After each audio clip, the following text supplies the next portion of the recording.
क्या आपको पता है कि जो एंशियंट टेम्पल्स होते हैं वो सिर्फ वर्शिप के लिए नहीं बनाए जाते। उनका जो अलाइनमेंट है वो स्टार से भी होता है।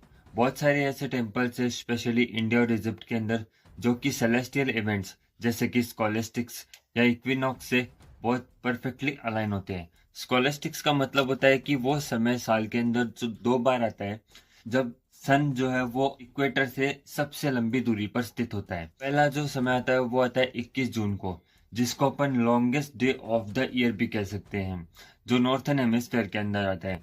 और जो दूसरा आता है वो आता है 21 दिसंबर को, जो इनको अपन shortest day of the year भी कह सकते हैं। दूसरा जो वर्ड आता है इक्विनॉक्स, इसका मतलब होता है कि वो समय साल में 2 बार आता है जहाँ पर दिन और रात दोनों इक्वल इक्वल में होती है। पहला जो टाइम आता है वो आता है 21 मार्च के आसपास यानी कि स्प्रिंग सीजन में, और दूसरा जो टाइम आता है वो आता है 23 सितंबर के आसपास यानी कि ऑटम सीजन में। अब मैं आपको एक एग्जांपल के थ्रू बताऊं तो जो सन टेम्पल अपने कोणार्क का जो इंडिया के अंदर है वो अलाइन करता है चांद की पहली रेज उसमें सबसे पहले हिट होती है ताकि जो मेन सैंक्टम है हिट होती है। ये इसलिए किया जाता है कि जो वहां पर जो शेड्यूल रिचुअल्स होते हैं जिनका समय तय होता है जिन रिचुअल्स का, वो अच्छे से हो पाए और जो फेस्टिवल्स है वो सिंक करते हैं कॉस्मिक साइकिल से।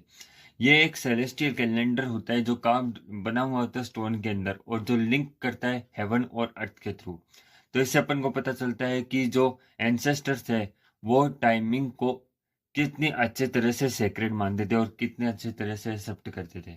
तो आज के लिए बस इतना ही। अगर आपको ये वीडियो पसंद आया तो फिर मेरे चैनल को सब्सक्राइब कीजिए।